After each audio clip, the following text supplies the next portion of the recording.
60s. Shake it in the 60s. Shake it in the 60s. Shake it in the 60s. Shake it in the 60s with the book bought by Dick James. Shake it in the 60s with the book bought by Dick James.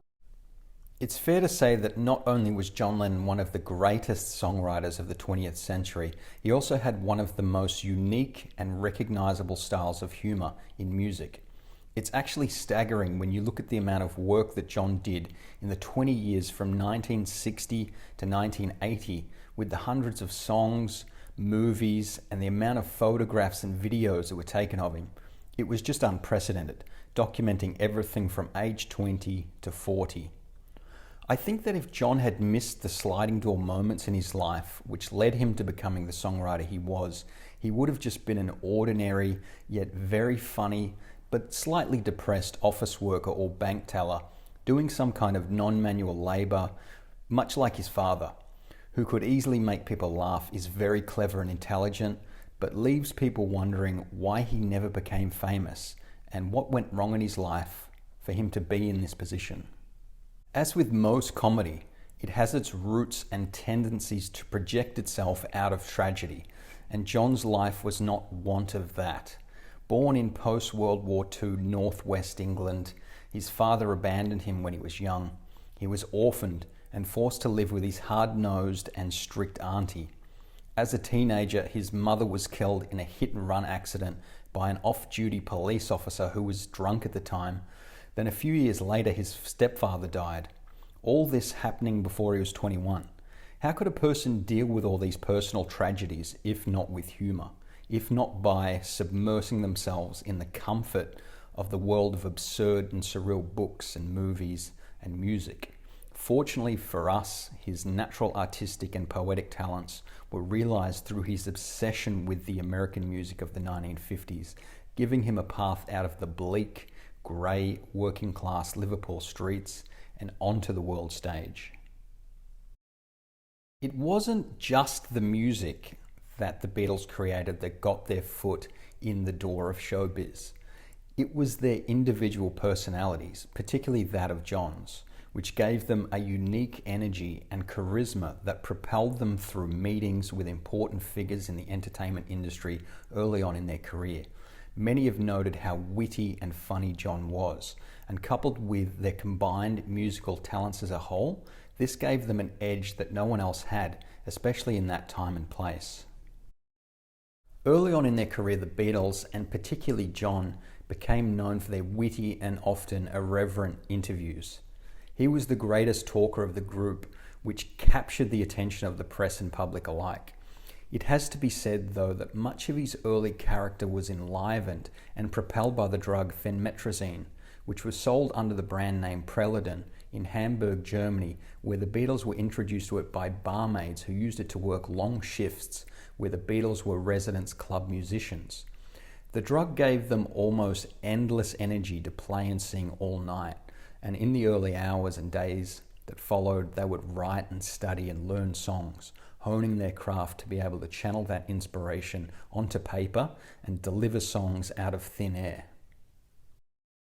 It was evident that there was an obvious before and after with the band, as before they left Liverpool, England, they were just average kids and amateur entertainers, and when they returned home, they had become masters of entertainment, and nobody else could touch them in England with regard to their talent and energy.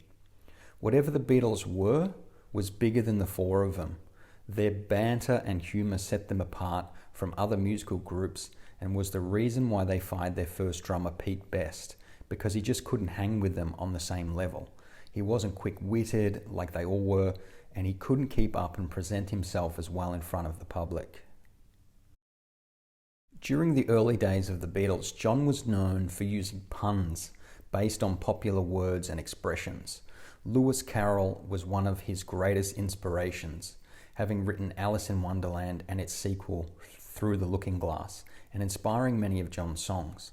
The band's name is a play on Buddy Holly's The Crickets, and at the height of Beatlemania, John published a novel called A Spaniard in the Works, that by today's standard is not very funny, and I think back then it was not considered laugh-out-loud funny, but was entertained as an interesting insight into the mind of a Beatle and how somebody with so much talent for songwriting and music could expand into the world of surrealistic poetry and humorous novels and still hold their own.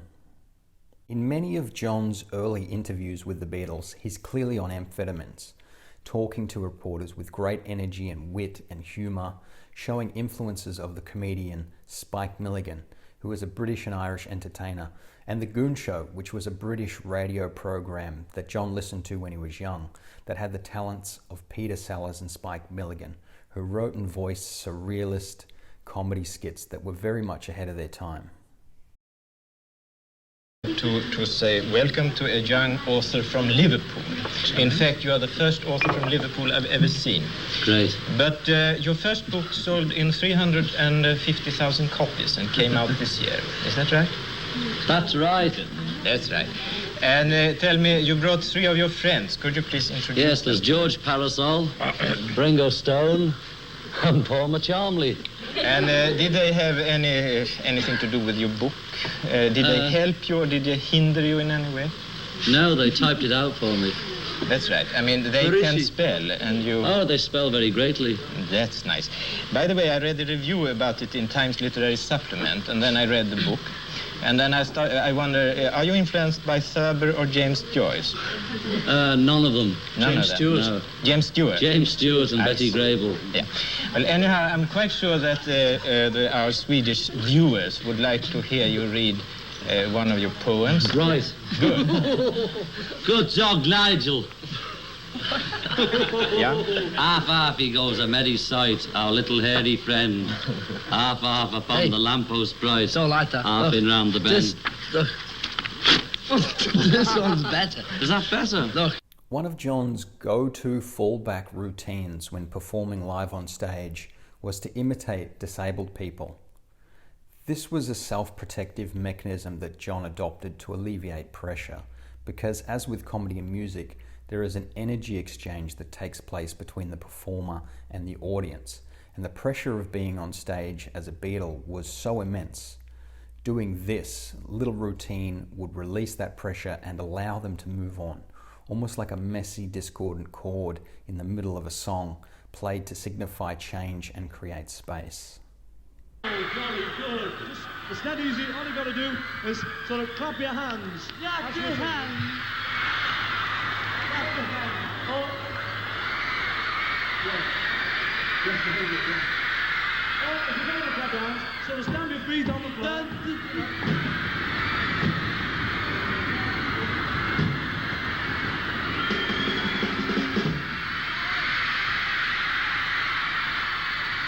And clap your hands, you know, and stamp your feet.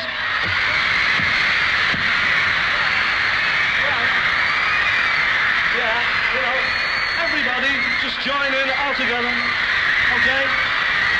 All right? You know, last time we were here, we asked everybody to sort of clap and stamp their feet and all that. You know. Well.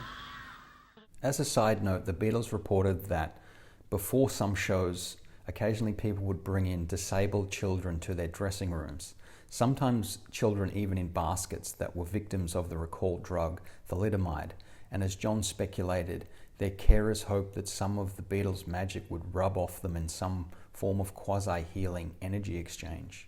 These instances became the impetus for them to always seek out a higher guru and father figure, because they were just normal people that were thrust into this ridiculously obscene, high-pressure situation that was completely unprecedented.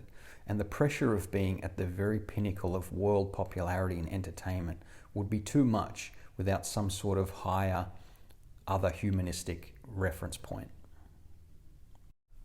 There were many instances of smutty humour in the Beatles' music, whether that be from references to Fish and Finger Pie in Penny Lane, or in the song Girl from Rubber Soul, for example, that has them singing the main lyrics while the background vocals chant the word tits over and over.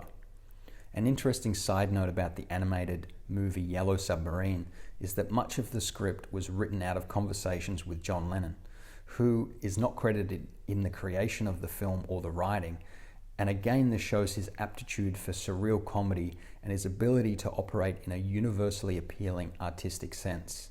The movie is not funny, but it's very clever and unique and was very much ahead of its time. One of John's most famous interviews was a candid conversation with Rolling Stone magazine founder Jan Wenner in 1970, which was very unusual for John and uncharacteristic because it was completely devoid of any humor. John later admitted that he was on amphetamines for the whole interview when confronted by George Martin, their old producer, about how he was talking negatively and putting down the Beatles' music at the time and dismissing it all as garbage. This clip is a very interesting one for many reasons. It follows John and a hungover Bob Dylan as they drive through London in the mid-60s. John is his usual sarcastic self, obviously high on speed at the time, and in a very defensive mood, caused by Bob Dylan's attitude and indifferent style of humour. Bob seems to have a case of nausea after relentlessly chiding John about his Englishness. It's interesting to see how John counters Bob's comments with his own unique style of wit and banter that obviously Bob is not familiar with.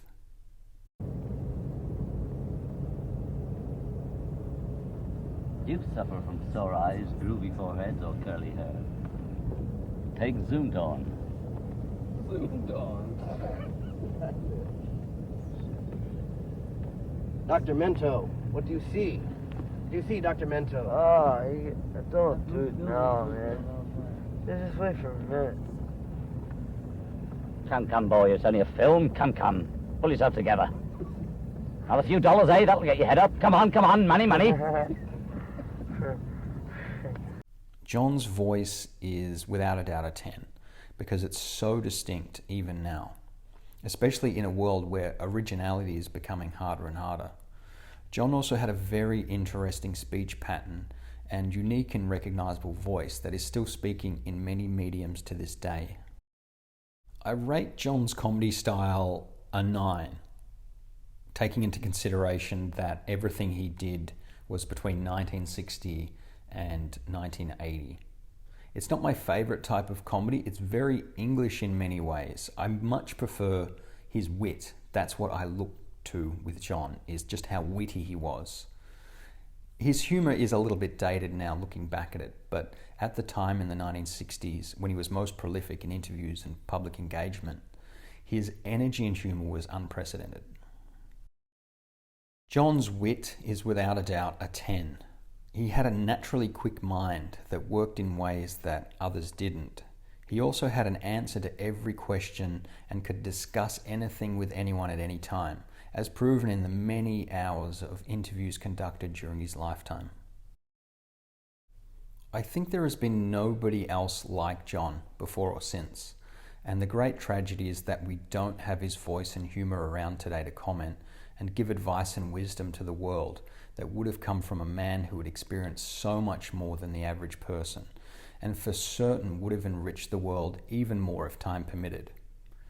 John had a tremendous thirst for knowledge and extremely good taste in humor and music, and I can only imagine how his humor would have developed if he'd had access to the internet.